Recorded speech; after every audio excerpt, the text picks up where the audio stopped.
Basic Test Assumptions, Lecture 3. Basic Test Assumptions. In JUnit, all assumptions can be assumed to be basic, no pun intended. There are currently only 3 overloaded methods, nothing fancy, so this lecture will be brief.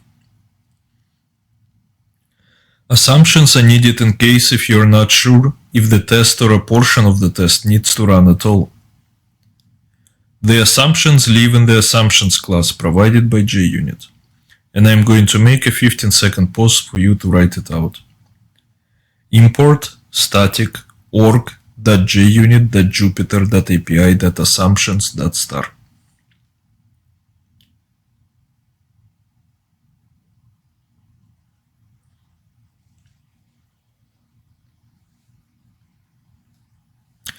Let us go.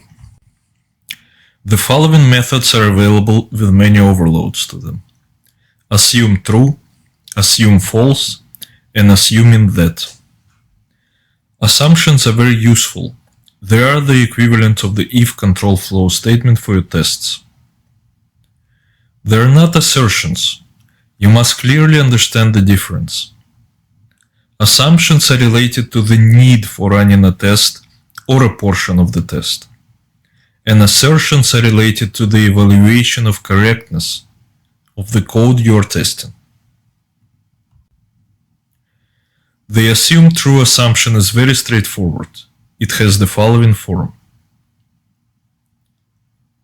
public static void assume true boolean assumption, and I'm going to make a 15-second pause for you to write it out.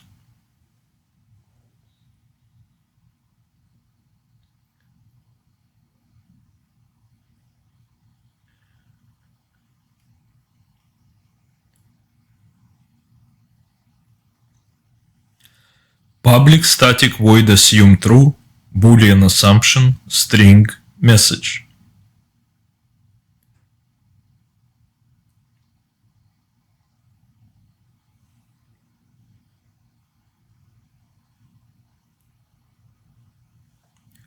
This assumption is used as a standalone line of code. If the value of the assumption is true, the following lines of the test proceed. If the value of the assumption is false, the test stops, but the test is marked as passed. This assumption basically means, does it make sense to evaluate the lines which follow the assumption?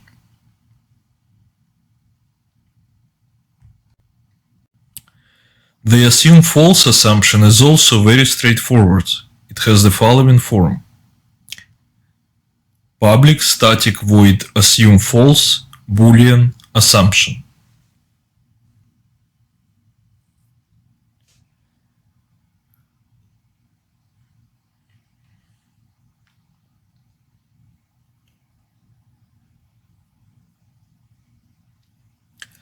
Public static void assume false boolean assumption string message.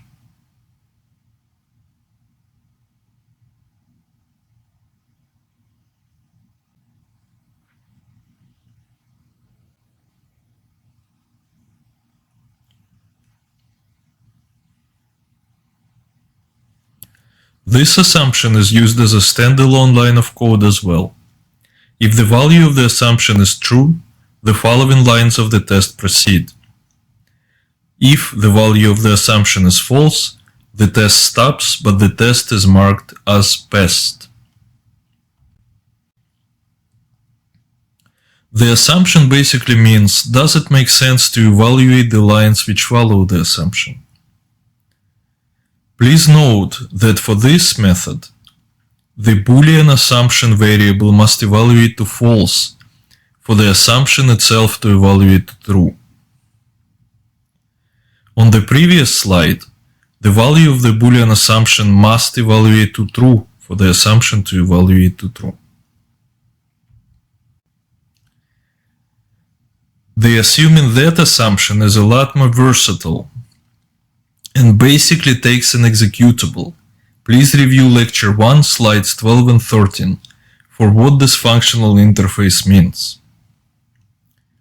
The following parameters are expected for this method, and please write them out.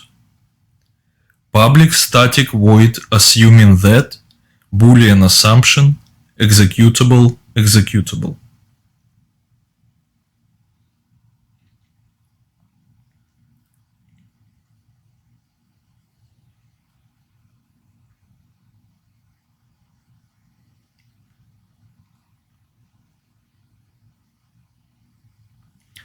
If Boolean assumption variable is true, the executable variable is run.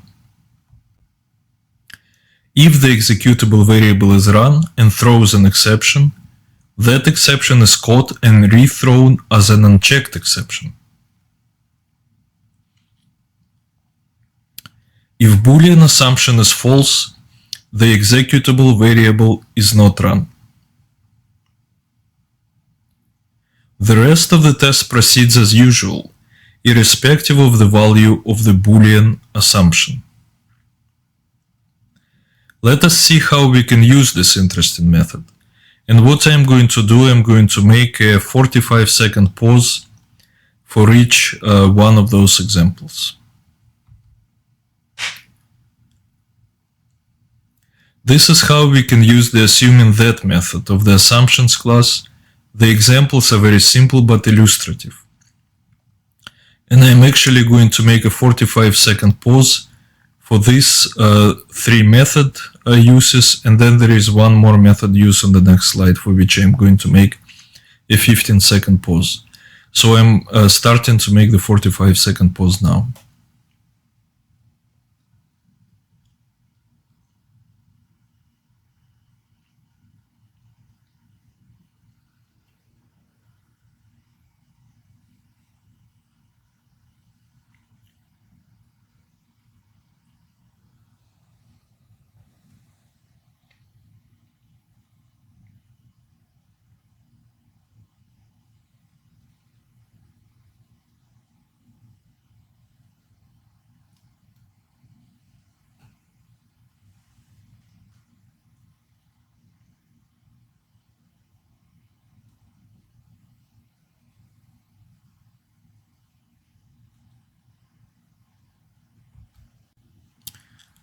And I'm going to make a 15-second pause for this fourth example of how the assuming that method can be used.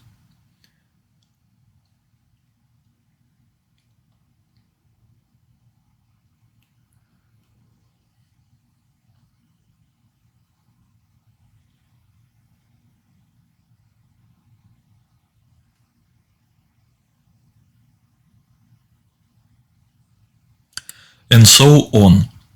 We can also implement the executable interface as an anonymous interface, of course, but the Lambda syntax is more readable and clearer and more precise. So we will stick to using it for the rest of the course. We have reviewed the three assumptions from the assumptions class, and it is time to rehash them now. These are static methods and can be imported by using the static import semantics. The methods are assume true, assume false, and assuming that. A false evaluation for assume true and assume false causes the test method to stop running, but the test method is marked as passed. So if you put the assumption method as the first line of your unit test method, effectively the unit test method will not run at all, because the following lines will not be run. If you put it somewhere in the middle, the lines above it will run, but the lines below it may or may not run. So it gives you some flexibility. A false evaluation for the Boolean condition in the assuming that method causes the executable functional interface not to run, but the test method continues running as usual and evaluates according to its outcome independent of the executable functional interface. If the executable functional interface throws an exception, this exception is masked as an unchecked exception and rethrown as is into the body of the main test method running by using JUnit's public static runtime exception exception utils.throw as unchecked exception throwable T method. Using Java runtime's ability to mask checked exceptions as unchecked exceptions. And I bet most developers listening to this course did not know about this feature. It is a weird feature, but it is what happens. So let us wrap up the lecture now, but please don't skip the following quiz. Good luck.